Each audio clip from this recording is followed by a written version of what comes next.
আসসালামু আলাইকুম ওরহমতুল্লাহি ওবরাকাতুহু। আলহামদুলিল্লাহি রব্বিল আলামিন, নাহমাদুহু ওয়া নুসাল্লি আলা রাসূলিহিল কারীম, আম্মা বাদ। শুরু হচ্ছে শব্দে শব্দে দর্সে কোরআন। আমরা আলহামদুলিল্লাহ তাবারাকার রহমানের অশেষ কৃপায় আমরা উপনীত হতে পেরেছি পার্ট নম্বর 38, 38তম পর্বে। আলহামদুলিল্লাহি রব্বিল আলামিন। আল্লাহ তাআলা যেন আমাদেরকে কোরআনের নূর দ্বারা আমাদের হৃদয়কে মুনাওয়ার করে দেন। কিয়ামতের দিন যেন কোরআনুল কারীম আমাদের সপক্ষের দলিল হয়, এবং কোরআনুল কারীম থেকে আমরা হেদায়েত চাই, এবং কোরআনুল কারীমের মাধ্যমেই আমরা তাবারাকার রহমানের রহমত লাভ করতে চাই। আমরা 38 পর্বে সূরাত শামসের প্রথম অংশ আলোচনা করেছি, যেখানে আল্লাহ তাআলা 8টি কসমের পরে আল্লাহ তাআলা মানুষ মানুষ সম্পর্কে ওই কথা বলেছেন যে তারাই সফল কাম হয়েছে, নিঃসন্দেহে সফল কাম হয়ে গেছে সেই ব্যক্তি যে তার নফসকে পরিশুদ্ধ করেছে এবং যে তাকে দাবিয়ে দিয়েছে, সে ব্যর্থ হয়েছে। তাহলে সফলতা এবং ব্যর্থতার বিষয়টি আল্লাহ তাআলা এভাবেই বলেছেন, যে ব্যক্তি নফসকে পরিশুদ্ধ করতে পেরেছে। কদ আফলাহা মান যাক্কাহা। আফলাহা শব্দ ব্যবহার করা হয় সফলতা, পরকালে সফলতা মানেই হলো জান্নাতুল ফেরদাউস। কোরআনুল কারীমে আরেকটি আয়াতে আল্লাহ তাআলা বলেছেন যে ফামান যুহজিহা আনিন নার ওয়া উদখিলাল জান্নাতা ফাকাদ ফাজ আমাল হায়াতুদ দুনিয়া ইল্লা মাতাউল গুরুর। যে যাকে কিয়ামতের দিন জাহান্নামের আগুন থেকে দূরে রাখা হবে, ফামান যুহজিহা, শব্দটাই কেমন, যুহজিহা মানে দূরে রাখা হবে, আনিন নার আগুন থেকে, ফাকাদ ফাজ সে উইনার, সে সফল কাম, ওয়া উদখিলাল জান্নাতা এবং সেই তো জান্নাতে প্রবেশ করবে, আর সেই হবে সফল কাম। আল্লাহ তাআলা যেন সেই সফলতার কাতারে, সফলতার কাফেলাতে আল্লাহ তাআলা যেন আমাদেরকে অন্তর্ভুক্ত করেন।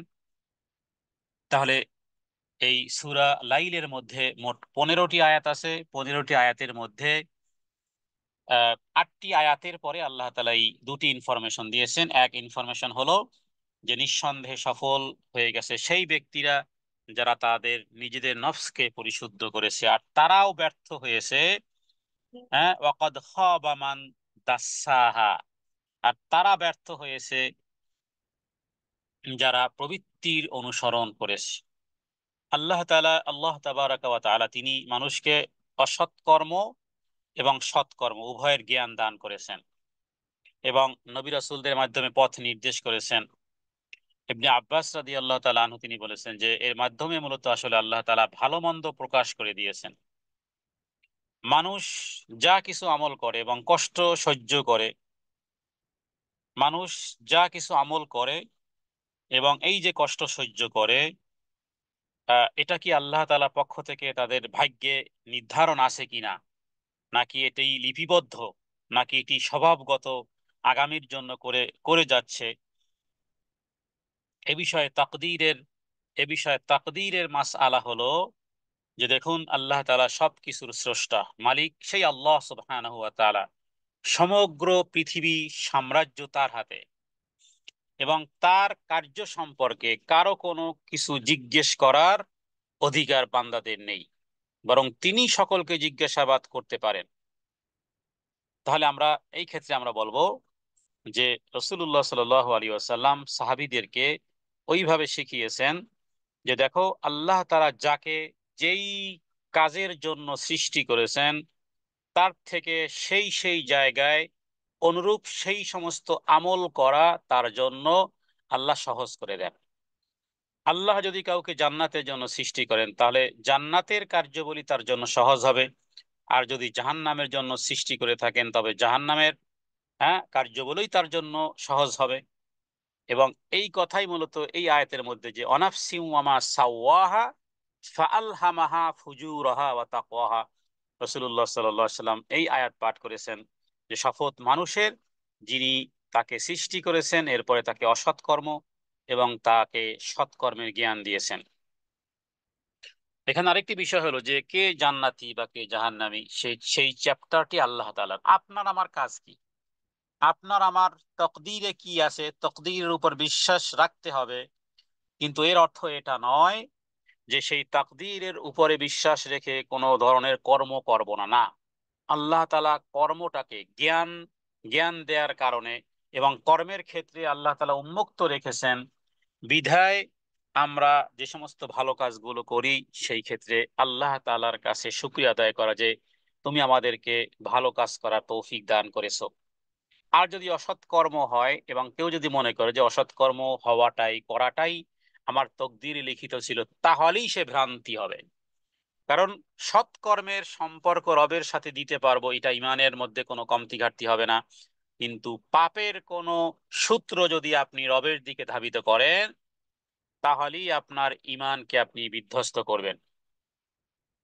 অতএব সেই বুখারীতে এবং এই আয়াত সমূহের মধ্যে যেখানে আল্লাহ তাআলা স্পষ্টই করে বলেছেন যে সফল কাম হবে সে যে নিজেকে পবিত্র রাখবে, সে ব্যর্থ হবে যে নিজেকে কলুষাচ্ছন্ন করবে, অর্থাৎ নিজেকে আল্লাহর আনুগত্যে নিয়োজিত রাখবে, সে কৃতকার্য হবে। আর যে ব্যক্তি নিজেকে হেদায়েত থেকে দূরে রাখবে, নাফরমানিতে নিয়োজিত থাকবে, আল্লাহ তাআলার আনুগত্য ছেড়ে দিবে, পরিণামে সে ব্যর্থ হবে, নিরাশও হবে এবং সে কখনো সফল কাম হবে না। তাহলে তার বরবাদি, তার ক্ষতিগ্রস্ততা ইত্যাদি বিষয়ের দায় দায়িত্ব তাকেই গ্রহণ করতে হবে। এটি হলো মূলত ইমানের বিশ্বাস। আল্লাহ তাআলা এই আয়াতের মধ্যে এটি বলেছেন, কদ আফলাহা মান জাক্কাহা।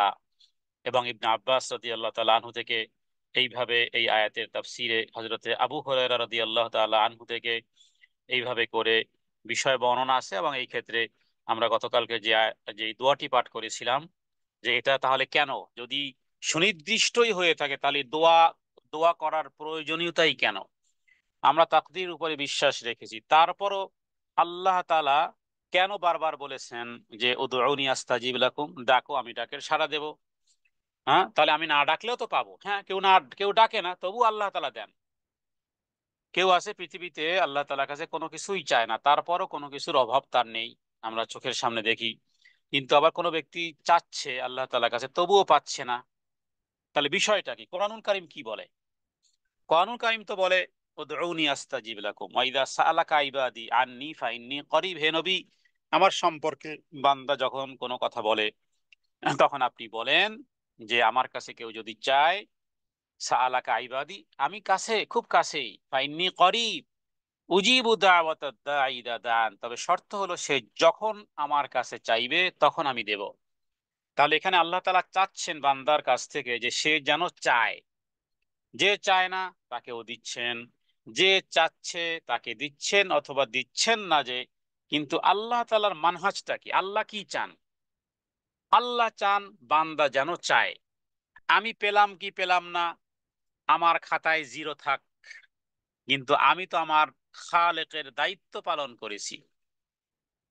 কোন গোলাম বলেছিল যে তোকে কোন নামে ডাকবো? গোলাম বলতেছে, আপনি আমার রব, আপনি আমার মালিক, আপনি যে নামে ডাকলে আপনার ভালো লাগে সেই নামেই ডাকবেন, আপনি যে নাম ধরে ডাকবেন ওটাই আমার নাম। তার মানে নিজেকে পূর্ণ সঁপে দেওয়া। শেকায়েত এখানে মিটে যেতে পারে, কোনো শেকায়েত থাকতে পারে না যে আমি, হে আল্লাহ, তুমি আমাকে যেই উদ্দেশ্যে বানিয়েছো সেই উদ্দেশ্য বাস্তবায়নের জন্য। কেন উদ্দেশ্য বানিয়েছেন? ইবাদতের জন্য। তাহলে সেই উদ্দেশ্য বাস্তবায়ন আমি করে যাচ্ছি কিনা, স্টিল আমি দিন আর রাত তার আনুগত্যের মধ্যে আছি কিনা, বাস এটা আমার, এই ইন্ডিকেটরটা আমাকে 24 আওয়ার্স ফলো করতে হবে। বাকি আমি আমার চাওয়া আর পাওয়া কতটুকু পেলাম কি পেলাম না, সেই হিসাব এই দুনিয়াতে অন্ততপক্ষে না করা ভালো। নবী রাসূলগণ ঠিক এইভাবেই এই এই ফরম্যাটে তারা জীবনযাপন করেছেন। আল্লাহ তাআলার হুকুম আহকাম বাস্তবায়ন, নিজে প্র্যাকটিসিং, কিন্তু তারা কি পেলেন সেদিকে তারা ভ্রুক্ষেপ করেননি। কোন কোন নবীকে আল্লাহ তাআলা এতটাই বিলম্বিত করেছেন, একটা সন্তান পর্যন্ত দিতে দিতে তাদের চুল দাড়ি সাদা হয়ে গেছে। জাকারিয়া আলাইহিস সালামের বিষয় দেখেন, ইব্রাহিম আলাইহিস সালামের বিষয় দেখেন। হ্যাঁ, 120 বছর হওয়ার পরে ইসমাইলকে প্রথম পান। জাকারিয়া আলাইহিস সালাম একেবারে এই হাড্ডি নড়বড়ে হয়ে গেছে, সাইবান আলাম আকুম বিদুআইকা রাব্বি শাকিয়া। তার মানে কি, তারা কতটা বৎসর রবের কাছে সন্তান চেয়েছেন, করতে করতে বৃদ্ধ হয়ে গেছে। তো যদি সন্তান না পেতেন, হ্যাঁ, না পেতেন, তো সেই ক্ষেত্রে তাদের কোনো শিকায়েত ছিল? ছিল না, থাকতোও না। কিন্তু আল্লাহ তাআলা দীর্ঘ পরে দিয়েছেন। এটা রবের রবের দায়িত্ব। যিনি বানিয়েছেন তিনি যদি দেন বা না দেন সেটা তার বিষয়, আমার দায়িত্ব কি? আমি কি কোনো দুনিয়ার মানুষের মতন 50-50 কি বিজনেস শুরু করেছি, যে তুমি দিলে আমি দেব, আমি দিলে তুমি দেবে? না, রবের গোলামি এরকমের হয় না। রবের গোলামিটা হয় যে পরিপূর্ণভাবে আমি রবের হুকুম পালন করব। এবার রব তিনি দিলেন কি দিলেন না, আর না দেওয়ার বিষয় তো সূরা ফাতিহাই আমি চুক্তিতে, কন্ট্রাক্টে সিগনেচার করেছি মালিক ইয়াউমিদ্দিন বলে। তো এই ক্ষেত্রে রাসূলুল্লাহ সাল্লাল্লাহু আলাইহি ওয়াসাল্লাম দেখুন আল্লাহ তাআলার কাছে এই আয়াতের তাফসীরে নবীজি এভাবে দোয়া করতেন, আল্লাহুম্মা আতি নাফসি তাকওয়াহা ওয়া যাক্কিহা আনতা খায়রু মান যাক্কাহা আনতা ওয়ালিয়ুহা ওয়া মাওলা। কারণ আল্লাহ তাআলা এখানে চেয়েছেন কি, যে তারা সফল কাম হয়ে গেছে যারা নিজেদেরকে, নফসকে পরিশুদ্ধ করেছে। এবার নফসকে পরিশুদ্ধ যারা করতে চাই তাদের এই দোয়া পাঠ করা উচিত। তাহলে আয়াত এবং হাদিস, যে আল্লাহ যখনই শুনেছি তাদের ঘটনা তুমি শুনিয়েছো যে তারা সফল কাম যারা পরিশুদ্ধ করেছে, এবার হে রব তুমি আমাকে পরিশুদ্ধ করো। স্বয়ং রসুল্লাহ সাল্লাম যদি তিনি এইভাবে দোয়া করেন। হযরত আয়েশা সিদ্দিক রাদিয়াল্লাহু তাআলা আনহা তিনি বলেন যে একবার আমার রাত্রে, গভীর রাত্রে আমার ঘুম ভেঙে গেল। আমি, রসুল্লাহ সাল্লাল্লাহু আলাইহি ওয়াসাল্লাম আমার সাথে বিছানায় ছিলেন। আমি ডানে বামে হাত দিয়ে আমি নবীকে পেলাম না। নবী করিম সাল্লাল্লাহু আলাইহি ওয়াসাল্লাম বিছানাতে নেই। তখন আমি অন্ধকারে হাতড়াতে লাগলাম। হ্যাঁ, ওই সময়কালে তার এরকম ইলেকট্রিসিটি আর ছিল না। তো এরপরে হযরত আয়েশা বলেন যে অন্ধকারে আমি হাতড়াতে লাগলাম যে নবীজি কোথায়। হঠাৎ তার উপরে আমার হাত পড়ে গেল, এবং ওই সময় রাসূলুল্লাহ সাল্লাল্লাহু আলাইহি ওয়াসাল্লাম তিনি সেজদায় ছিলেন। এবং আমি, হ্যাঁ, আমার ঘুম ভেঙে গেল, আমি শুনলাম নবীজি আল্লাহ তাআলার কাছে এভাবে করে দোয়া করতেছেন যে হে আল্লাহ, হে প্রভু, রব্বি আতি নাফসি তাকওয়াহা, হে আল্লাহ আমার নফসকে আপনি সংযমশীলতা দান করেন, ওয়াজাক্কিহা আপনি পবিত্র করেন। হ্যাঁ, তাকওয়াহা ওয়াজাক্কিহা, তাকওয়া দান করেন, ওয়াজাক্কিহা এবং পবিত্র করেন। আনতা খায়রু মান যাক্কাহা, আপনি হলেন সর্বোত্তম পবিত্রতাকারী। আনতা ওয়ালিয়ুহা, আপনি হলেন আমার বন্ধু। ওমাওলাহা, আপনি আমার অভিভাবক। ইমাম আহমদ এই হাদিসটি উল্লেখ করেছেন।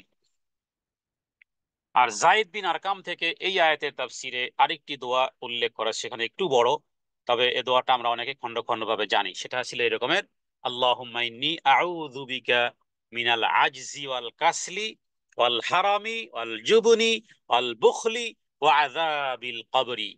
এরপরে আল্লাহুম্মা আতি নাফসি তাকওয়াহা ওয়া যাক্কিহা আনতা খায়রু মান যাক্কাহা আনতা ওয়ালিয়ুহা ওয়া মাওলাহা। এরপরে আরেকটি দোয়া আরো চমৎকার, এই একই সাথে যায়েদ ইবনে আরকাম থেকে ওই হাদিসে উল্লেখ করা হয়েছে। সেটি হলো এমন, আল্লাহুম্মা ইন্নী আউযু বিকা মিন কলবি লা ইয়াখশা ওয়া মিন নাফসি লা তাশবা ওয়া ইলমি লা ইয়ানফা ওয়া দাওয়াতি লা ইউস্তাজাবু লাহা। আল্লাহু আকবার। এই দোয়াগুলোর মানে অর্থ এতটা ব্যাপক যে শেষের দোয়াটা অর্থ করি যে আল্লাহুম্মা ইন্নী আউযু বিকা, হে আল্লাহ পানাহ চাই ওই রকমের অন্তর থেকে যেই অন্তর তোমাকে ভয় পায় না। হুম, যেই অন্তর তোমাকে ভয় পায় না। কত মানুষ আছে, এই এই সূরা শামসের মধ্যে আসবে, দ্বিতীয় সেকেন্ড পার্টে আল্লাহ তাআলা পৃথিবীর সবচেয়ে বদবখত, সবচেয়ে সবচেয়ে কপাল পোড়া হতভাগা এক ব্যক্তির কথা উল্লেখ করেছেন। এই 11 নম্বর আয়াতে আসবে ইনশাআল্লাহ। আমরা এই দোয়াটা শেষ করেই শুরু করব। তো এখানে নবীজি বলতেছেন, হে প্রভু, আমি ওর থেকে পানাহ চাই, ওই রকমের অন্তর থেকে, অন্তঃকরণ থেকে, হৃদয় থেকে, কলব থেকে, যেই হৃদয়, যেই কলব তোমাকে ভয় পায় না। আচ্ছা, এরপরে অমিন নাফসিন লা তাশবা, এবং এমন প্রবৃত্তি থেকে পানাহ চাই যেই প্রবৃত্তি কখনোই পরিতৃপ্ত হয় না। নাউযুবিল্লাহি মিন যালিক। এটা বহুত বড় জঘন্যতম কাজ। কত বৃদ্ধ বৃদ্ধ ব্যক্তি আছে জেনাবে বিচারে এখনো ছাড়তে পারে নাই। এখনো চোখের এখনো ব্যালেন্স নেই। বয়স, কবরে বলতে গেলে কবরে এক পা চলে গেছে, কবরে এক পা চলে গেছে, চুল দাড়ি সব সাদা হয়ে গেছে, তারপরও তার না চোখের দৃষ্টি সংযম, হুম, না তার চরিত্রের কোনো আছে ব্যালেন্স। তার মানে কি, এমন নফস থেকে, এমন নফস প্রবৃত্তি থেকে প্রভু তোমার কাছে পানাহ চাই যা কখনোই পরিতৃপ্ত হয় না। আচ্ছা, এরপরে আবার এমন জ্ঞান, ও ইলমিন লা ইয়ানফা, জীবনে এমন বিদ্যা, এমন বিদ্যা অর্জন করেছে যেই বিদ্যা তার জীবনে কোনো উপকারে আসে না, যেই বিদ্যা তার উপকারে আসে না। এটি বহুত ভয়াবহ একটা বিষয়। অনেক পণ্ডিত ব্যক্তি আছে, আপনি কোন বিষয়ে তার সাথে কথা বলবেন, পৃথিবীর কোন জ্ঞান বিজ্ঞান নিয়ে কথা বলবেন, সে সব কিছু জানে। আপনি একটা বলবেন, 10টা আপনাকে যুক্তি শিখিয়ে দিবে, কিন্তু সেই জ্ঞান তার পরকালের জীবনের জন্য কোনো কাজে লাগে না। এমন ব্যক্তিদেরকে পেয়েছি, আল্লাহু আকবার, আল্লাহ হেদায়েত দান করুক। এবং বিশেষ করে আহ, এটাকে কি বলা হয়, সেকুলারিজম। সেকুলারিজম মানে সেকুলার পড়তে পড়তে, জ্ঞান আহরণ করতে করতে সেকুলার, কমপ্লিটলি সেকুলার হয়ে গেছে। নাস্তিক হতে মনে হয় আর এক অনসানটি বাকি আছে। অথচ জ্ঞান বিজ্ঞানে, হ্যাঁ, একাডেমিক সার্টিফিকেটে এমন কোন বিশ্ববিদ্যালয়ের সার্টিফিকেট নেই তার না আছে। এমন ব্যক্তিদেরকে পেয়েছি, কিন্তু ধর্মকর্ম পালনটাকে এখন এটাকে সেকুলারিজম, মানে এমন মন মাইন্ড তার হয়েছে, তার মানে তার কাছে বিদ্যা আছে, তবে এমন জ্ঞান যেই জ্ঞান তাকে কোনো রকমের উপকারে নিয়ে আসে না। এর থেকে পানাহ চাই রবের কাছে, ওই রকমের জ্ঞানী, ওই রকমের বিজ্ঞানী, যে এমন এমন জ্ঞান, কিন্তু এতটুকু সে জানে না যে টাকনুর নিচে কাপড় পরলে যে জাহান নামে যেতে হবে। আল্লাহ তাআলা 99 ভাগ মায়া মহব্বতকেও যে আল্লাহ তাআলার সেই 99 ভাগ মায়া মহব্বতও টলাতে পারবে না, তারপর আল্লাহ তাআলা তার সাথে কথা বলবেন না। ওয়ালা ইউকাল্লিমুহুমুল্লাহ ওয়ালা ইউযাক্কিহিম ওয়া লাহুম আযাবুন আলীম। দোষ কি? টাকনুর নিচে কাপড় পরিধান করা, এটা এত বড় ভয়াবহতা। তো এতটুকুই সে জানে না, অথবা জানলেও কেয়ার করে না। তাহলে যেই বিদ্যা উপকারে আসে না, আর এরপরে সর্বশেষ বলা হয়েছে ওই রকমের দোয়া থেকেও পানাহ চাই। ওয়া দাওয়াতি লা ইউস্তাজাবু লাহা, এমন দোয়া থেকে রক্ষা করেন যেই দোয়া কবুল হয় না, যে দোয়া কবুল হয় না। হযরতে যায়েদ রাদিয়াল্লাহু তাআলা আনহু তিনি বলেছেন যে নবীজি আমাদেরকে এই দোয়া শিখিয়েছেন, এবং আমরাও তোমাদেরকে, অন্যান্য তাবেঈদেরকে, তাদের সন্তানদেরকে এইভাবে এই দোয়াটা শিক্ষা দিয়েছেন। ইমাম আহমদ এই হাদিসটি এনেছেন, ইমাম মুসলিম তিনি হাদিসটি এনেছেন, এবং রিয়াদুস সালিহিনের মধ্যে এই হাদিসটি, দোয়া অধ্যায় রিয়াদুস সালিহিনের মধ্যে এই দোয়াগুলো পাবেন। হয়তো এক ফরম্যাটে আছে, অথবা আলাদা আলাদা হাদিস উল্লেখ করে এই দোয়াগুলো আছে। আমরাও আল্লাহ তাআলার কাছে ওই বিষয়ে চাই, এবং সে ব্যর্থ হবে যে তার হৃদয়কে কলুষিত করেছে, আত্মাকে কলুষিত করছে, যে সে ভ্রষ্ট হবে, সে ক্ষতিগ্রস্ত হবে। তো এবং নেকামল যেগুলো ছেড়ে দিল, সে ব্যক্তি ক্ষতিগ্রস্ত হবে। আল্লাহ তাআলার কাছে পানাহ চাই, আল্লাহ তাআলা যেন ওই ক্ষতিগ্রস্ত থেকে আল্লাহ আমাদেরকে পানাহ দেন। এরপরে আজকের আমরা 10 নম্বর আয়াত থেকে এরপরে বাকি 5টি আয়াত তেলাওয়াত করবো ইনশাআল্লাহ। أعوذ بالله من الشيطان الرجيم।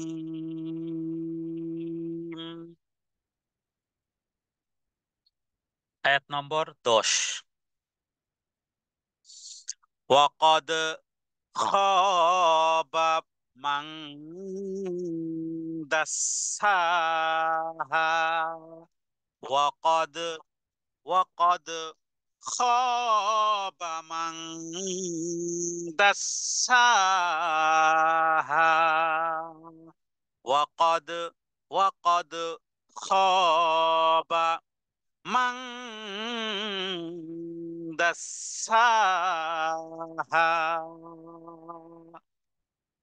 11 নম্বর আয়াত থেকে আল্লাহ তাআলা একটা ভিন্ন চিত্র উপস্থাপন করেছেন একেবারে 15 নম্বর আয়াত পর্যন্ত, এবং এর পিছনে একটি ঘটনাও আছে। আমরা এই আয়াতটি তর্জমা পাঠ করে সেই ঘটনার দিকে যাব, যে সেই ঘটনাটা কি ছিল। ওয়াও মানে এবং কদ মানে নিশ্চয়ই, খবা মানে ব্যর্থ হবে বা ব্যর্থ হলো বা ব্যর্থ হয়েছে। মান কোন ব্যক্তি ব্যর্থ হয়েছে, আর এই ব্যর্থ মানে কি দুনিয়ার জীবনে ব্যর্থ না, দুনিয়াতে ব্যর্থ হওয়া না হওয়া, এখানে সফলতা অথবা অসফল ইত্যাদি সেই কথা বলা হচ্ছে না, বরং এখানে বলা হচ্ছে যে কিয়ামতের দিন মৃত্যুর পরে ওই ব্যক্তি সবচেয়ে ব্যর্থ হবে, মান্দাসাহা, যে তার নফসকে কলুষিত করেছে, যে আত্মাকে কলুষিত করেছে সে ব্যর্থ হবে, ব্যর্থ মনোরথ, বিফল মনোরথ হবে, সে ব্যর্থ হবে। হ্যাঁ, হ্যাঁ, প্রবৃত্তিকে যে ব্যক্তি নিজের নফসকে, প্রবৃত্তিকে দুষ্কৃতি থেকে হ্যাঁ পবিত্র করেনি, সৎ কাজ আর নেকির কাজে উদ্বুদ্ধ বা উন্নত করে পবিত্রতা অর্জন ইত্যাদি এগুলো করে নাই, তার মানে পথভ্রষ্ট, নিজেদের নিজের নফস যেভাবে তাকে চালিয়েছে, অসৎ প্রবণতা যেদিকে চালিয়েছে সেদিকেই সে চলেছে, তার মানে সে গুনাহের মধ্যেই দুনিয়ার জীবদ্দশায় ডুবেছিল। এই সূরাটির নাম কি বলেছি আমরা? সূরাতুল লাইল। এর পূর্বে আমরা পড়েছি এই যে সরি, এটা হলো সূরাতুশ শামস। এর পূর্বের সূরাটা ছিল সূরাতুল লাইল।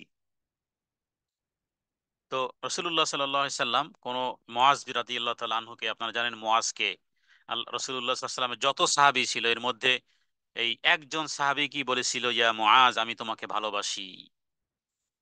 হ্যাঁ, এইভাবে শব্দগতভাবে নবীজি কোনো সাহাবীকে এইভাবে বলেননি।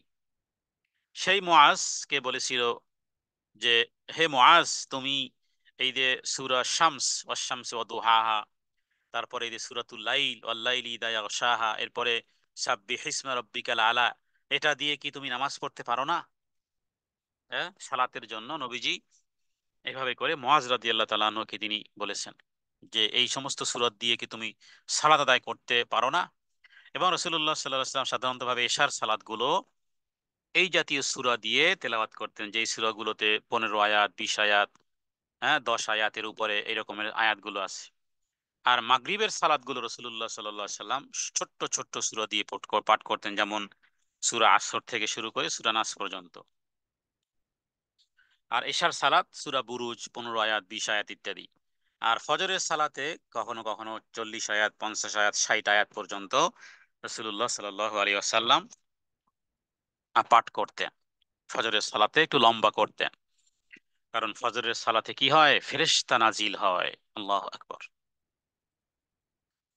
তো এখান থেকে এই অকদ খাবা মান দাসাহা, এখানে ওই জাতীয় ব্যক্তিদের কথা বলা হয়েছে যারা তাদের নিজেদেরকে পবিত্রতার কোনো বিষয়ে যারা চেষ্টা করবে না, পাপ পঙ্কিলতার মধ্যেই ডুবে থাকবে, নফস এবং প্রবৃত্তির মধ্যে যারা থাকবে, তারা নিজ আত্মাকে তারা কলুষিত করেছে, এরা ক্ষতিগ্রস্ত হবে। এরপরে 11 নম্বর আয়াত থেকে 15 নম্বর আয়াত পর্যন্ত একটি ঘটনা, আর তা ছিল সামুদ জাতির একটি ঘটনা। সামুদ জাতির ঘটনাটি ছিল এমন যে একটা ঐতিহাসিক, এটা একটা দৃষ্টান্ত। সামুদ জাতিকে আল্লাহ তাআলা এখানে পেশ করেছেন যে অতীতে যে সমস্ত জাতিগুলো ধ্বংস হয়েছে সেই জাতিসমূহের মধ্যে এই সামুদ জাতি ছিল মক্কার একেবারে সবচেয়ে কাছে, এবং উত্তরে মক্কা থেকে উত্তরের দিকে হিজাজে তাদের এই ধ্বংসাবশেষ সেখানে ছিল, এবং মক্কাবাসীদের যে কাফেলা সিরিয়ার দিকে যেতে ওই জায়গাটা অতিক্রম করতে হতো।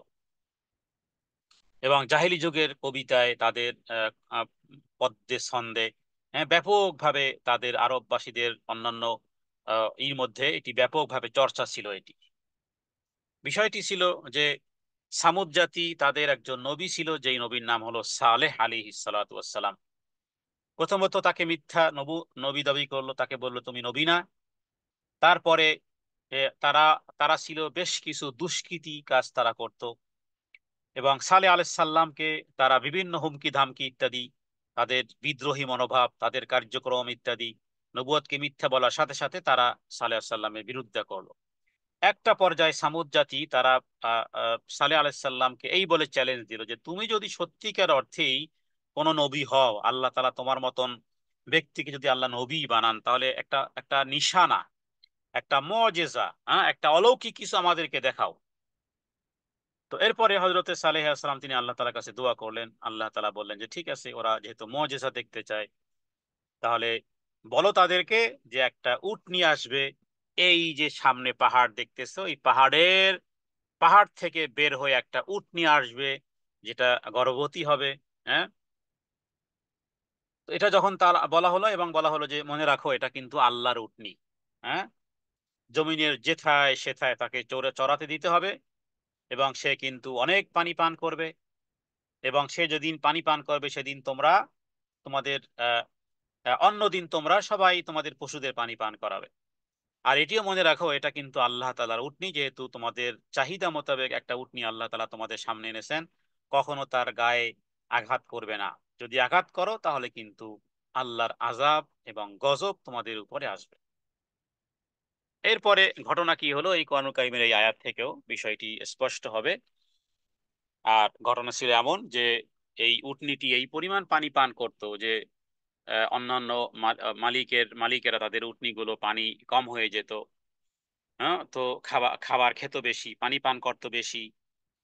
এরপরে এই উটনীটাকে ওই জাতির লোকেরা সবচেয়ে কমের যে সর্দার ছিল, সে ছিল সবচেয়ে খারাপ প্রকৃতির এক সর্দার। তাকে বলল যে আপনি যেহেতু আমাদের সর্দার, এই উটনীটাকে আপনি হত্যা করেন, আর আমরা সবাই এটাকে কাবাব বানিয়ে খাবো। মানে এটা এক ধরনের সালেহ আলাইহিস সালামের মিথ্যা গণ্য করা এবং এই জাতীয় দুষ্কৃতি কাজে এই বিদ্রোহী মনোভাব ইত্যাদি প্রকাশ করা ছিল। আর যে ব্যক্তি কাজটি করেছিল তার সাহসিকতার পরিচয় দেওয়া উদ্দেশ্য ছিল ইত্যাদি। এরপরে আল্লাহ তাআলা তাদেরকে আযাবে গ্রেফতার করেছিলেন। আর ওই ব্যক্তি সম্পর্কে কোরআনুল কারীম কি বলেছে এই আলোচনায় 11 নম্বর আয়াত থেকে। জি। কাযযাবাত সামুদু বিতগওয়াহা। কাযযাবাত সামুদু কাযযাবাত সামুদু বিতগওয়াহা। কাযযাবাত, কাযযাবাত মানে তারা মিথ্যা আরোপ করেছিল। সামুদু ওই সামুদ জাতি। কাযযাবাত সামুদু, সামুদ জাতি মিথ্যা আরোপ করেছিল। বিতগওয়াহা, তগ মানে সীমা লঙ্ঘন করা। সামুদ জাতি সীমা লঙ্ঘন করেছিল, তাদের নবীকে মেনে নিতে অস্বীকার করেছিল, বা সামুদ সম্প্রদায় অবাধ্য বশত নবীর উপরে মিথ্যা আরোপ করেছিল। সালেহ আলাইহিস সাল্লামকে মিথ্যা গণ্য করলো।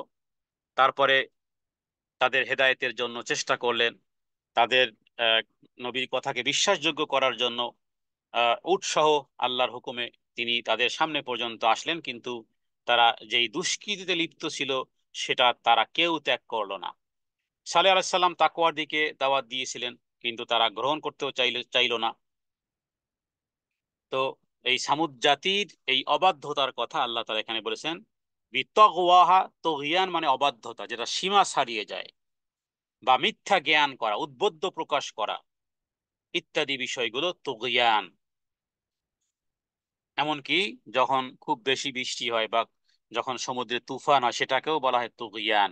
এমনকি ভাত রান্না করতে গিয়ে কখনো কখনো যদি উপরে ঢাকনা থাকে, আর যখন ভাতগুলো গরম হয় বা চাউল গরম হয়ে যখন ফেনা উপরে উঠে, যখন ফেনা নিচে নামে, এটাকেও আরবির মহাবরায় বলা হয় তুগয়ান, অতিরঞ্জনতা। তো আল্লাহ তাআলা এখানে এই তুগয়ান শব্দ ব্যবহার করেছেন যে সামুদ জাতি তারা মিথ্যা আরোপ করেছিল ওই নবীর উপরে। এরপরে দেখুন ওই ব্যক্তির কথা এসেছে। ইযিম বাআসা আশকাহা। ইযিম বাআসা, ইযিম বাআসা আশকাহা। ইদিম, ইদা বা ইদি মানে যখন, ইমবাসা তারা তৎপর হলো বা মাথা চারা দিয়ে উঠলো। কোন ব্যক্তি? আশকাহা ওই জাতির সবচেয়ে নিকৃষ্ট ব্যক্তি, সবচেয়ে হতভাগা ব্যক্তি। সবচেয়ে তাদের মধ্যে সর্বাধিক হতভাগা, কোরআনুল হাদিসের মধ্যে তাফসীরের মধ্যে ওই ব্যক্তির নামও এসেছে। ওই ব্যক্তির নাম হলো কুদ্দার বিন সালেফ। ওই ব্যক্তির নাম কি? কুদ্দার। জাতির যেই সর্দার, সেই বদবখত হতভাগ্য সেই ব্যক্তি এই উটনীটিকে হত্যা করেছিল। তার এই দুষ্কর্ম, আহ, দুষ্কর্ম করলো, যার কারণে সে হতভাগ্যদের সর্দার হয়ে গেল। আর সে ছিল সবচেয়ে সর্বাধিক বদমাইশ। সবচেয়ে বদমাইশ। সমাজেও দেখবেন যে কিছু কিছু ব্যক্তি আছে যে যে যত খুন করতে পারে সে জাতির সর্দার হয়ে যায়। এই যে এরশাদ শিকদার সাধারণ একজন ব্যক্তি, কিন্তু হত্যার হত্যার মডেল, রোল মডেল অনেক বেশি, বাস সে হ্যাঁ জাতির সর্দার হয়ে যায়।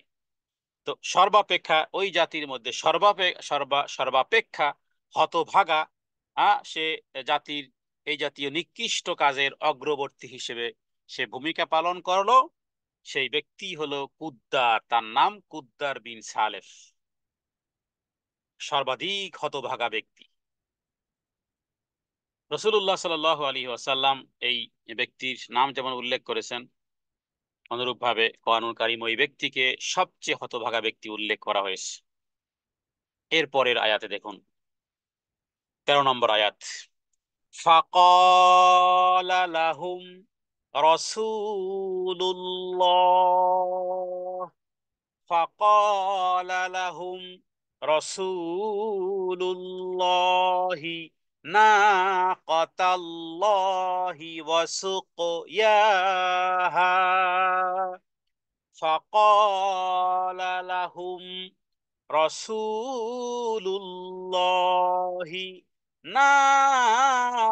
নাকাতাল্লাহি ওয়া সুকয়াহা।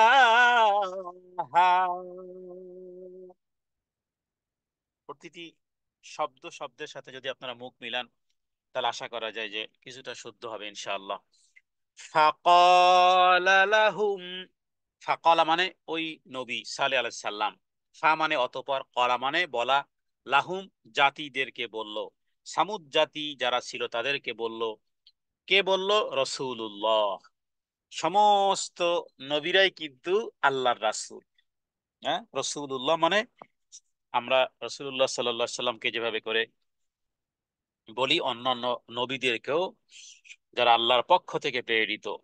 তো এখানে এই রসুল্লাহ মানে আল্লাহর রাসূল, তার মানে হযরতে সালেহ আলাইহিস সালাতু ওয়াস সালামকে উদ্দেশ্য করা হয়েছে।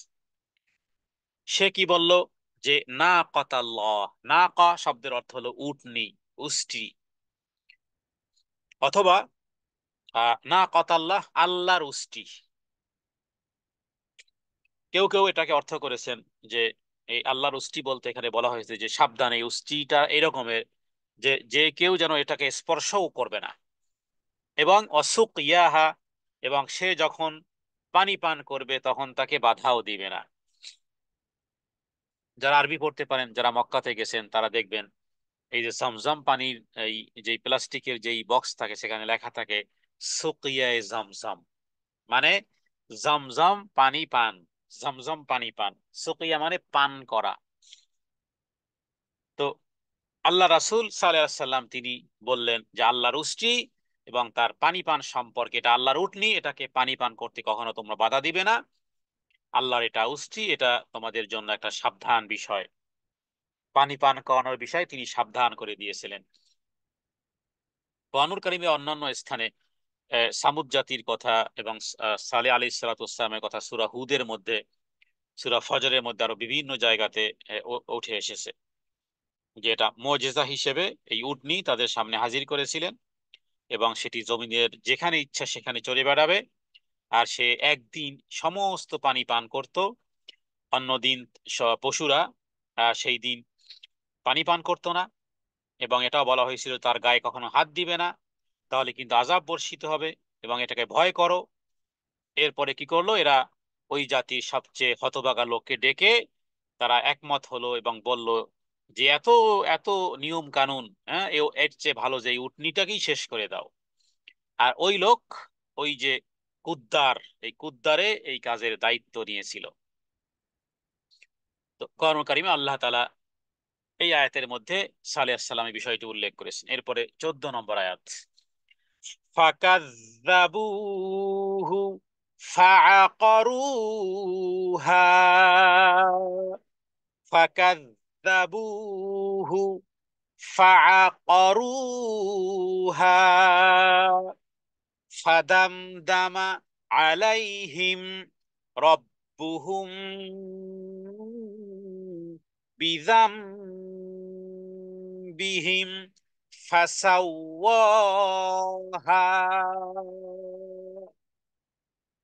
দেখুন আল্লাহ তাআলার এই উটনির সাথে কি পরিমাণ বেয়াদবি তারা করেছে, আল্লাহ তাআলা ধ্বংস তাদেরকে ওইভাবে করে দিয়েছিলেন।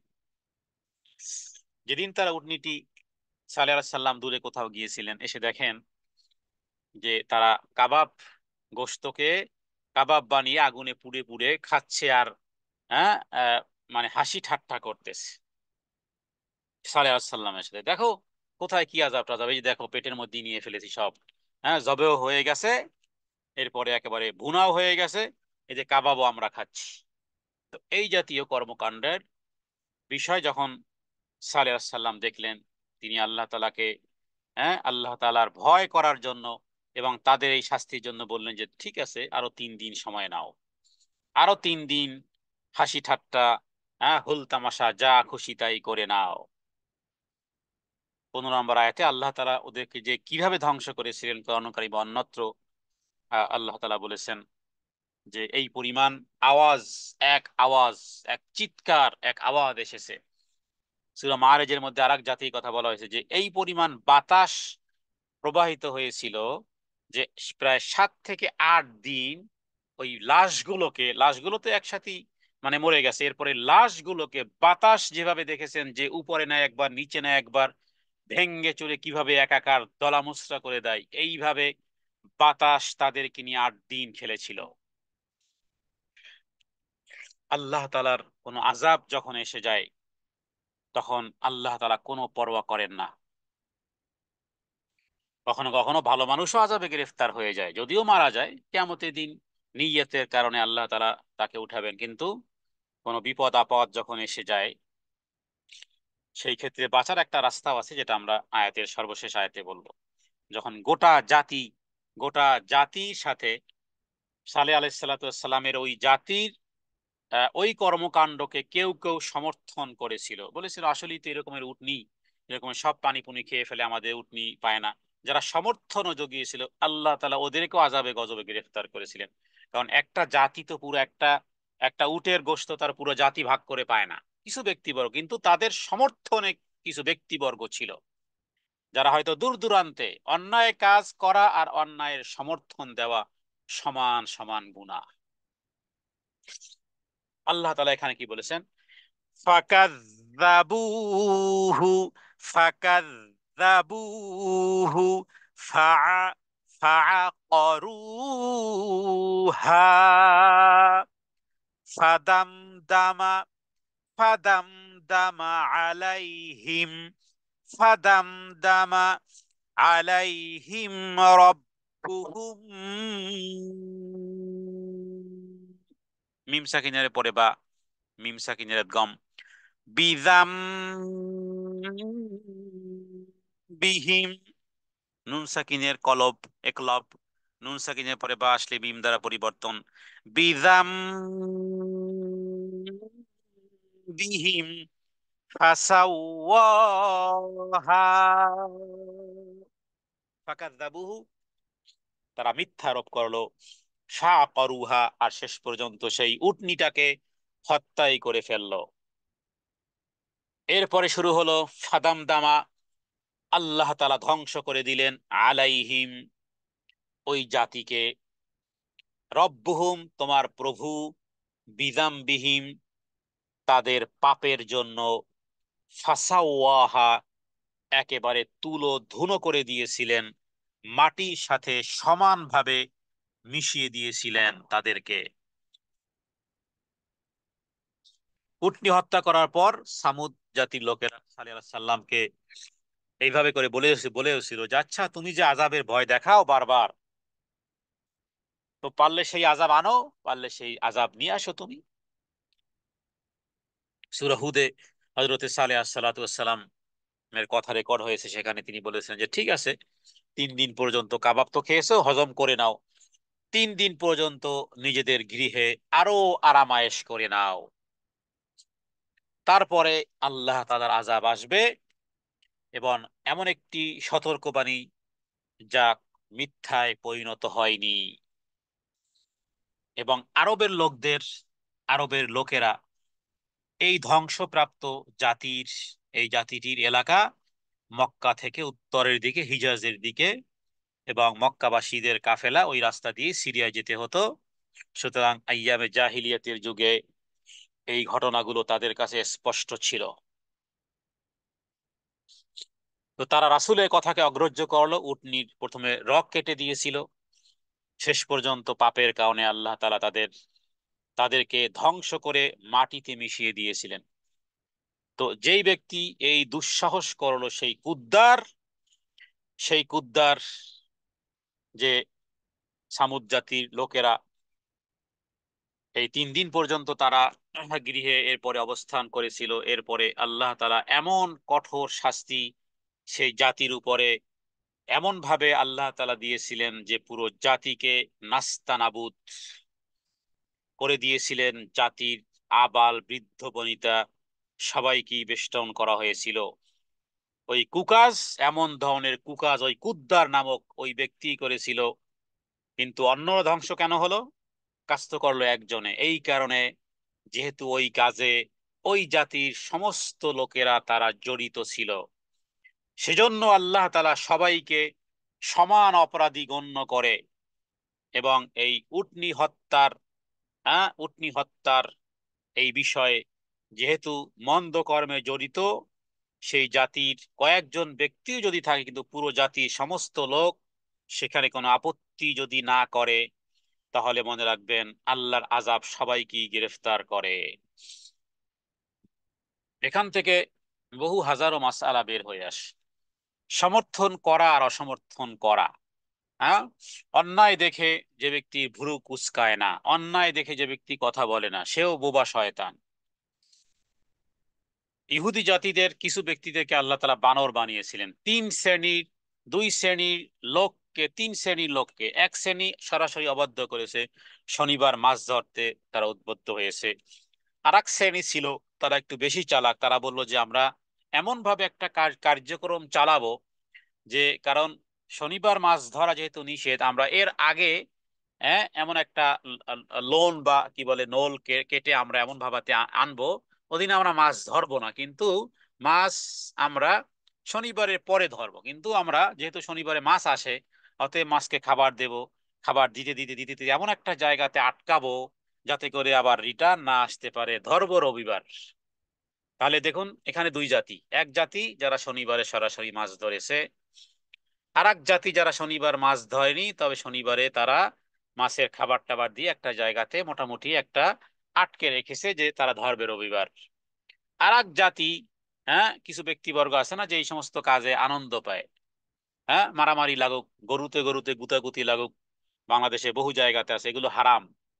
পশু পশুর মধ্যে ঝগড়া বিবাদ লাগানো, সেটা কুফরি মন্ত্রের মাধ্যমে হোক, অথবা এই এই সাড়ে সাড়ে সাড়ে সাড়ে গুতোগুতি, এরকমের খেলা বাংলাদেশে হয়, সেগুলোর জন্য আবার দর্শক পাওয়া যায়। এরা সবাই অপরাধী। এই গরু, এক গরু আর একটা গরুকে ফুটো করতেছে, শক্তি প্রয়োগ করতেছে, এক্ষেত্রে যারা পয়সা দিবে, যারা সেখানে হাতে তালি দিবে, যারা এই প্রোগ্রামে যাবে, এরা সমান অপরাধী। তো আরেক জাতি, তারা শুধু দর্শনার্থী, বাস শুধু শুধু হিটকানো আছে তাদের, শুধু হাসি তামাশা, বাস হাতে তালি দেওয়ার জন্য প্রস্তুত, তারা বিরোধিতা করেনি। এই 3 জাতিকে আল্লাহ তাআলা কোরআনুল কারীমের মধ্যে বলেছেন কুনু কিরাদাতান খাসিন, বানর হয়ে যাও। হ্যাঁ, বানর হয়ে যাও। বানর, মানুষের সৃষ্টির পূর্বে বানর না, বরং মানুষ ওই সময় ছিল আল্লাহ তাআলা এই বানর বানর প্রজাতির একটা প্রকৃতিকে, ইহুদিদের একটা অংশকে, যারা শনিবার মাছ ধরেছিল, যারা বাধা প্রদান করেনি, দর্শক ছিল, সমর্থন ছিল। আর একদল, তারা একটু চালাকি করে রবিবার এই পুরো 3 শ্রেণীকে আল্লাহ তাআলা ধ্বংস করে দিয়েছিলেন। শুধু তারাই বেঁচে ছিল যারা বিরোধিতা করেছিল। এখানেও ঠিক সামুদ জাতির এই ঘটনা, কেউ কাবাব খেয়েছিল, কেউ কাবাবের সমর্থন দিয়েছিল, কেউ কাবাব ভাগে পায় নাই, কিন্তু হাতে তালি দেওয়ার জন্য অথবা সমর্থন জুগিয়েছিল যে হ্যাঁ হ্যাঁ এটা এটা এটা এটা একটা বিহিত হওয়া উচিত। এই তিন জাতিকে আল্লাহ তাআলা ফাদাম দামা আলাইহিম, ফাদাম দামা আলাইহিম রব্বুহুম বিযাম বিহিম।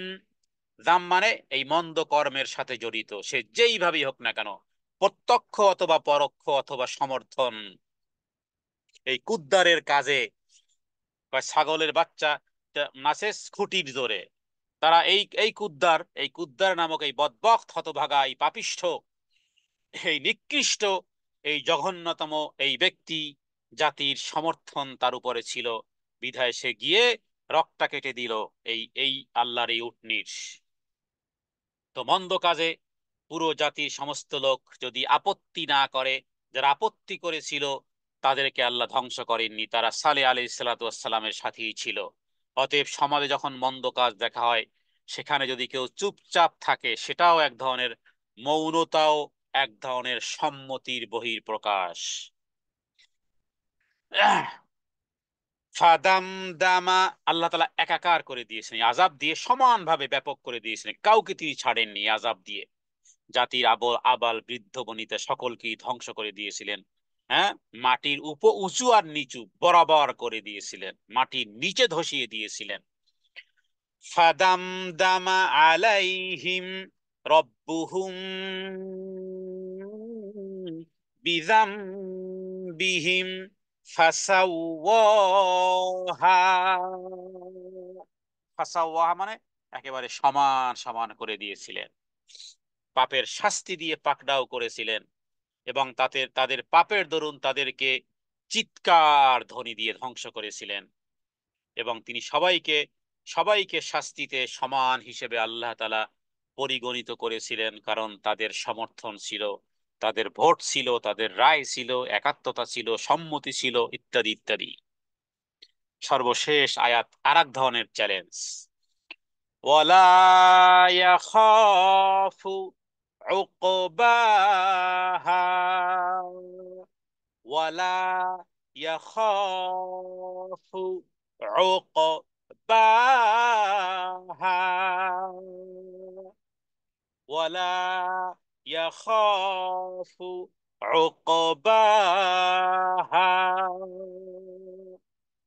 আল্লাহ তাআলা তাদের প্রতি যে আযাব নাজিল করেছিলেন, আল্লাহ তাআলা তিনি দুনিয়ার বাদশা, আখিরাতের বাদশা, পৃথিবীর কোন শাসকের মতন আমার আল্লাহ তাআলা নয়, যে কোন দেশের বিরুদ্ধে যুদ্ধ করলে কোন দেশ আবার ভেটো দিবে, হ্যাঁ, কোন জাতির বিরুদ্ধে পদক্ষেপ গ্রহণ করলে কি পরিণাম হবে। আমার রব যেহেতু সকলের উপরে কর্তৃত্বশীল, সুতরাং সামুদ জাতির সাহায্যকারী এমন কোন শক্তি পৃথিবীতে থাকবে, প্রতিশোধ নিবে, আমার রব সেগুলো ভয় করেন না। এখানে আল্লাহ তাআলার দেখুন কি পরিমাণ রাগ এবং গোস্বা ওই জাতির উপরে, যারা এই রকমের কর্মকাণ্ড করেছিল। এই আয়াতের অর্থ হলো যে তিনি এর পরিণামকে, হ্যাঁ, কাজের এই পরিণামকে কোন রকমের পরোয়া করেন না, ভয় করেন না। আল্লাহু আকবার। এ সমস্ত আয়াত থেকে সালাফগণ এভাবে করে কাঁদতেন আল্লাহ তাআলার কাছে। এটা কোনো উটের উটের হিস্ট্রি, উটের ইতিহাস নয়, বরং এখানে আল্লাহ তাআলার অবাধ্যতায় আল্লাহ তাআলা কি পরিমাণ অ্যাকশনে গেছেন। কোন কোন ব্যক্তি দোয়া করতেন এভাবে যে হে আল্লাহ, তুমি যদি আমাকে জাহান্নামে দাও তাহলে সেটি কিছুই হবে না। তোমার একজন তোমার একজন ব্যক্তি তো জাহান্নামে গেল, তোমার একজন বান্দাই জাহান্নামে গেল, কিন্তু তুমি যদি আমাকে মুক্তি দাও তাহলে আমি সফল কাম হয়ে গেলাম।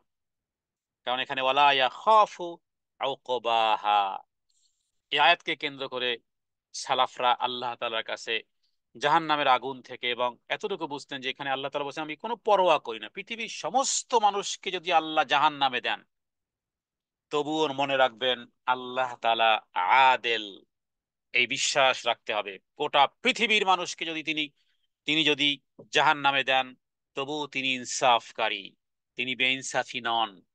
তিনি তোমাকে বানিয়েছেন, তিনি কোথায় রাখবেন সেটা তার ব্যাপার। বান্দার এখানে বান্দেগী হিসেবে রব্বুল আলামিনের উপরে কোনো খবরদারি, কোনো প্রশ্ন করার অধিকার বান্দার নেই। এই ওয়ালা ইয়াখাফু উকবাহ অর্থ হলো যে তিনি এর পরিণামকে কোনো ভয় করেন না। এই যে কাজ, তাদের এই পরিণতির জন্য যেই যে বিষয়টি মোটেই কোনো কোনো কিছুই আল্লাহ পোষণ করেন না। তারা যে ধ্বংস হয়ে গেল জাতি, কোনো বিরূপ পরিণতি আমার রব আশা করেন না, কোনো পরিণামকেও তিনি ভয় করেন না। কারণ তাদের প্রতি যে আযাব নাজিল করেছিলেন, আল্লাহ তাআলার কোনো পরিণামের কোনো ভয় করেন না, কারণ তিনি হলেন সব নিয়ন্ত্রণকারী, একচ্ছত্র অধিপতি। আধিপত্য, কর্তৃত্ব, ক্ষমতার বাইরে আমার রবের কিছুই নেই। তার হুকুম আর নির্দেশ সর্বশ্রেষ্ঠ। প্রজ্ঞা আল্লাহ তাআলার।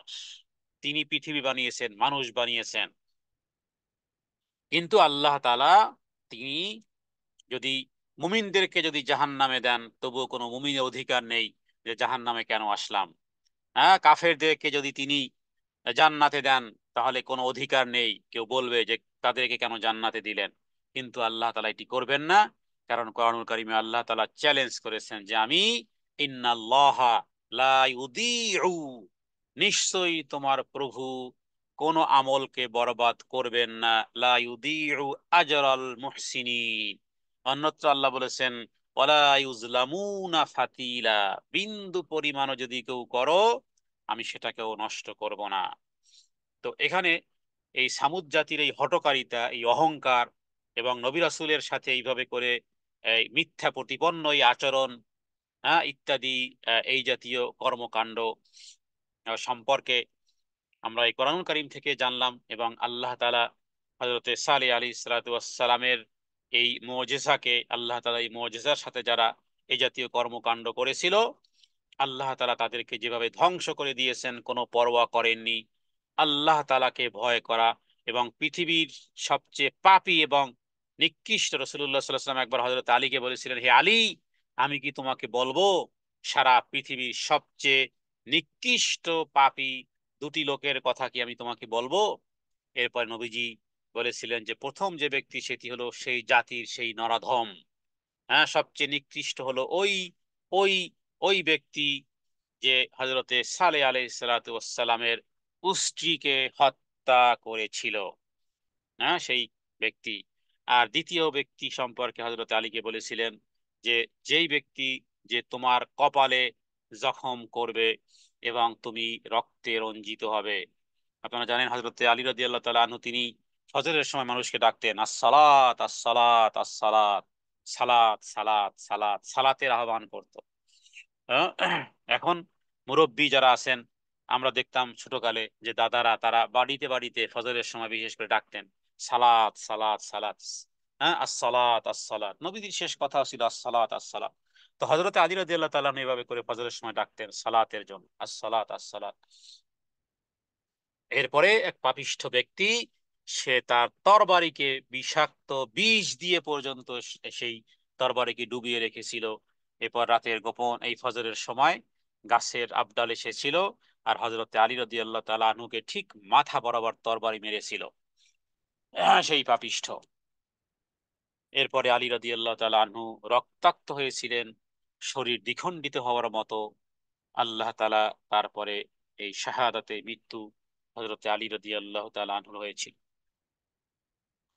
তো এখানে রাসূলুল্লাহ সাল্লাল্লাহু আলাইহি সাল্লাম সেই দুই নিকৃষ্ট এবং পাপী দুই ব্যক্তির কথা এখানে নবীজি উল্লেখ করেছেন। মুসনাদে আবি হাতেমে এই হাদিসটি বর্ণনা করা হয়েছে। তাহলে এক ব্যক্তির কথা আমরা জানলাম যে ওই ব্যক্তি যে সামুদ জাতির এই কর্মকাণ্ড করেছিল, আর আলী রাদিয়াল্লাহু তাআলা আনহুকে যে ব্যক্তি হত্যা করেছিল, রক্তে রঞ্জিত করেছিল। তো আল্লাহ তাআলার কাছে আল্লাহ তাআলা এই এই জাতীয় ব্যক্তিদেরকে ধ্বংসাত্মক শাস্তি প্রদান করেছিলেন। পরিণামে আল্লাহ তাআলা কাউকে, হ্যাঁ, কারো কাছে জিজ্ঞাসাও করার প্রয়োজনীয়তা নেই, এবং আল্লাহ তাআলা কোনো পরিণামকে আল্লাহ তাআলা ভয় করেন না।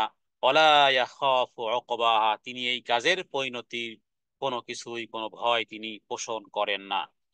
আল্লাহ তাআলার কাছে প্রার্থনা করি, আল্লাহ তাআলা কোরআনুল কারীমে যে সমস্ত ঘটনাগুলো, কাসাসগুলো আল্লাহ তাআলা দিয়েছেন, সে ঘটনা থেকে যেন আমরা সত্যিকার অর্থেই ইবরাতান লিউলিল আবসার শিক্ষা গ্রহণ করতে পারি।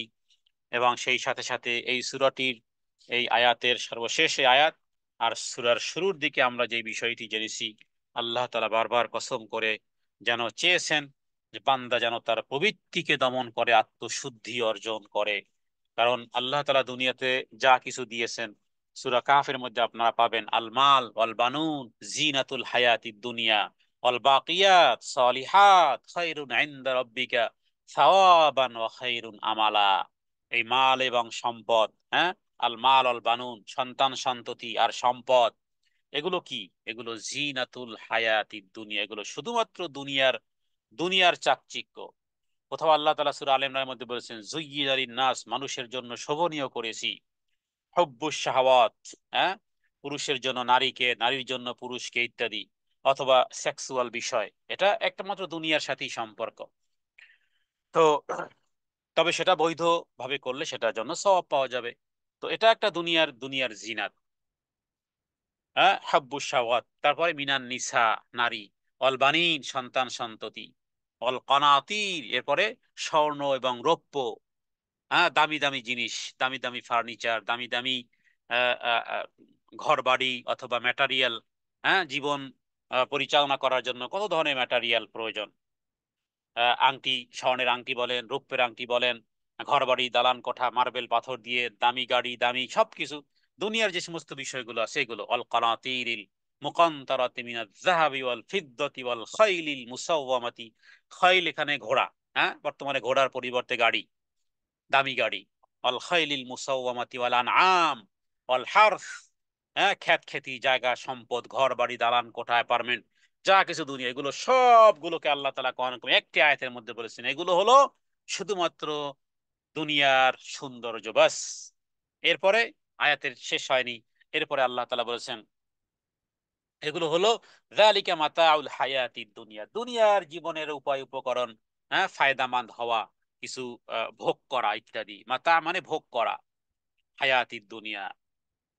আল্লাহু ইনদাহু হুসনুল মাআব, আর আল্লাহ তাআলার কাছে আছে আরেকটা উত্তম ঠিকানা, উত্তম আরেকটি ঠিকানা আছে, আরেকটি বাসস্থান আছে। হ্যাঁ, আল্লাহু ইনদাহু হুসনুল মাআব, আমরা রবের কাছে দোয়া করি, হে আল্লাহ, সেই হুসনুল মাআব, সেই ওয়ালাদারুল আখিরাতি খাইর ওয়ালাদারুল আখিরাতি আবকা, আল্লাহ তাআলা যেন আমাদেরকে তাকওয়ার মতন মহান দৌলত দান করেন, এবং যার মাধ্যমে আমরা যেন সেই হুসনুল মাআবে পৌঁছতে পারি। আল্লাহ তাআলার কাছে হৃদয় থেকে আমরা প্রার্থনা করি। সেই সাথে সাথে হাদিসে বর্ণিত ওই দোয়াটি আমরা আবারও পড়ি, যেটি রাসূলুল্লাহ সাল্লাল্লাহু আলাইহি ওয়াসাল্লাম আল্লাহ তাআলার কাছে চাইতেন এবং বলতেন, হে প্রভু, তোমার কাছে চাই পবিত্রতা, তোমার কাছে চাই তাজকিয়া, আল্লাহুম্মা আতি নাফসি তাকওয়াহা, হে আল্লাহ, আমার নফসকে তাকওয়া দান করো, ওয়াজাক্কিহা, আর তুমি পবিত্র পবিত্র করো, হ্যাঁ, আনতা খায়রু মান যাক্কাহা, আর আপনি তাকে পবিত্র করার জন্য সর্বোত্তম সত্তা তো আপনি, আর আপনি আমাদের জীবন আর মরণ, দুনিয়া এবং আখেরাতে আপনি অভিভাবক, আপনি উত্তম বন্ধু। আমরা আল্লাহ তাআলার কাছে তাকওয়ার জন্য চেষ্টাও করব এবং দোয়াও করব ইনশাআল্লাহ, যাতে করে আমরা তাকওয়াদার হতে পারি আর রবের নৈকট্য অর্জন করতে পারি এবং কদ আফলাহা মান যাক্কাহা হতে পারি। কারণ আল্লাহ তাআলা তো সফলতার সার্টিফিকেট দিয়েই দিয়েছেন অলরেডি, যে যারা তাদের নফসকে পরিশুদ্ধ করতে পারবে।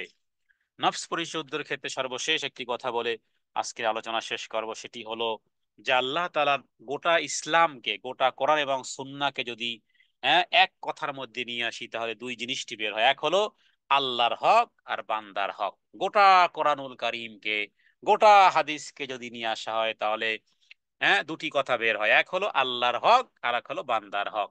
আল্লাহর হকের মধ্যে আল্লাহ তাআলার জন্য যে হকটা দিতেই হবে সেটি হলো তাওহীদ। আল্লাহ তাআলার জন্য তাওহীদকে বরকরার দিতে হবে, তিনি এক এবং একক, তার কোনো শরীক নেই। লা শারীকা লাহু লা নিদ্দা লাহু লা জিদ্দা লাহু মিসলা লাহু মাসীলা লাহু, তার কোনো সমকক্ষ নেই, সামঞ্জস্য নেই, তার অনুরূপ নেই, ইত্যাদি ইত্যাদি। আরেকটা বিষয় হলো এরপরে মানুষের সাথে হক। তাহলে দুটি হকের মধ্যে, গোটা ইসলামকে আমি দুইটি কথাতে প্রকাশ করেছি। এক হলো সব কিছু নির্যাস করলে আসে আল্লাহর হক, বান্দার হক। আল্লাহর হকের মধ্যে আল্লাহর জন্য যে হক, সেটি হলো আল্লাহর জন্য তাওহীদকে সাব্যস্ত করতে হবে। দ্বিতীয় হলো বান্দার হক। হ্যাঁ, আল্লাহর তাওহীদের পরে মানুষের জন্য যদি কিছু উপকার করতে পারেন, মানুষের জন্য যদি উপকার করতে পারেন, হাজার খানেক হাদিস বলা যাবে নবীজি, সেই হাজার খানেক হাদিসের সারমর্ম, হ্যাঁ, আমি 10 সেকেন্ডে বলবো। নবীজি বলেছেন এইভাবে, খৈরুন নাস আনফাহুম লিন্নাস। হ্যাঁ, ছোট্ট এই হাদিসগুলোকে একেবারে লিখে রাখা যেতে পারে। খৈরুন নাস আনফাহুম লিন্নাস, মানুষের মধ্যে উত্তম হলো ওই ব্যক্তি, আনফাউহুম লিন্নাস, যার দ্বারা মানুষ উপকৃত হতে পারে। আপনি যদি কারো ক্ষতি না যদি উপকার করতে না পারেন, অন্তত পক্ষে ক্ষতি করিয়েন না। কারো যদি প্রশংসা শুনলে আপনার জ্বালা পোড়া সৃষ্টি হয়, কারো যদি প্রশংসা করতে না পারেন, প্লিজ বোন, কারো বদনামের জন্য জিহ্বাকে তরুতাজা রাখিয়েন না। উপকার করতে পারেন না, কারো অপকার করতে পারিয়েন না, করিয়েন না। কাউকে দোয়া দিতে পারেন না, অন্তত পক্ষে কাউকে বদদোয়া দিয়েন না। কারণ আল্লাহর ইবাদতের পরে মানুষের উপকার যে করে, নবীজি বলেছেন সে হলো খায়রুন নাস আনফাউহুম লিন্নাস। খায়রুন নাস আনফাউহুম লিন্নাস, মানুষের মধ্যে উত্তম সেই ব্যক্তি যে মানুষের উপকার করে। শুধু মানুষের সাথে দুর্ব্যবহার করে আল্লাহর সন্তুষ্টি পাবেন? আল্লাহ নিজের জন্য যেগুলো সেগুলো আল্লাহ মাফ করে দেন, বান্দার হক সহজে মাফ আল্লাহ করেন না। মাফউল মাফউলে বিহি, ফাইল এবং মাফউলকে আল্লাহ কিয়ামতের দিন উঠাবেন। হ্যাঁ, কারণ এটা বিচার, সঠিক বিচারকের এটা একটা দায়িত্ব। আল্লাহ তাআলা যেহেতু আহকামুল হাকিমিন, তিনি হাকেম, হ্যাঁ, তিনি আদেল, তিনি ওদুদ, অতএব সেই ক্ষেত্রে তিনি জাব্বার, তিনি মোতাকাব্বের। হ্যাঁ, এই জন্য দায়িত্ব হয়ে যায় যে এক ব্যক্তি অন্যায় করবে আর এক ব্যক্তি ন্যায় করবে, উভয় কি তিনি সমান সমান দিবেন না? এটা হয় না। এ কারণে তিনি অন্যায়ের বিচার তাকে করতেই হবে। মানুষের সাথে অন্যায়, মানুষ যেহেতু সমস্ত মানুষ আল্লাহ সৃষ্টি করেছেন, কার রমনা বানিয়ে আদম করেছেন, অতএব মানুষের সাথে পারস্পরিক সম্পর্ক, বিশেষ করে যারা দুর্বল, বিশেষ করে মানুষের সম্মান ইজ্জত নিয়ে নবীজি বিদায় হজের ভাষণে সুন্দর আরেকটি কথা বলে, বিদায় হজ যেটা নবীজির জীবনে একবার ঘটেছে, নবীজি গোটা জীবনে মাত্র 4বার ওমরা করেছেন, নবীজি জীবনে মাত্র একবার ওমরা করেছেন। সেই ওমরার, সরি, 4বার ওমরা করেছেন, একবার হজ করেছেন। তাহলে বিদায় হজ মানে ওটাই নবীজির শুরু হজ শেষ হজ, বাস এক কথায়। যদি ওটাকে আমরা বিদায় হজ বলি, এটা এমন নয় যে তিনি আর এর আগে আরো হজ করেছেন, না, একবার জীবনে হজ করেছেন। সেই হজের ভাষণে আপনারা দেখবেন সেখানে নবীজি, হ্যাঁ, তাদেরকে অ্যাটেনশন করার জন্য বলেছেন কোন মাস, কোন ঘর, কোথায় কি। হ্যাঁ, তার মানে এটা এটা এটা হজের মাস, এটা এটা মক্কাতুল মুকাররমা পবিত্র।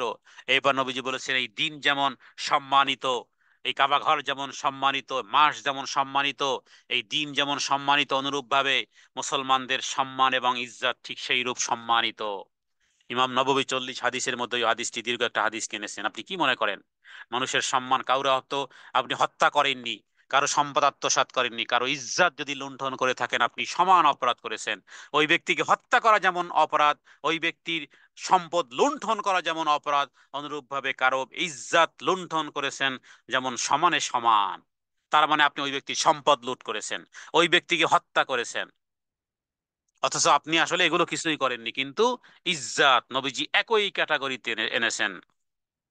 আল্লাহ আকবার। আল্লাহ তাআলা যেন আমাদেরকে মানুষের হকের ব্যাপারে জিহ্বাকে যেন আমরা যেথায় সেথায় যেন ব্যবহার না করি, রবের কাছে এই তৌফিক কামনা করি। মা তৌফিক ইল্লা বিল্লাহ, হাদা মিন্নাল ইলমু ইনদাল্লাহ, আল্লাহু আ'লামু বিস-সাওয়াব, ওয়া সাল্লাল্লাহু আলা সাইয়্যিদিনা মুহাম্মাদিন নবিয়্যিল উম্মি ওয়া আলিহি ওয়া সাল্লিম। আসসালামু আলাইকুম ওয়া রাহমাতুল্লাহি ওয়া বারাকাতুহু।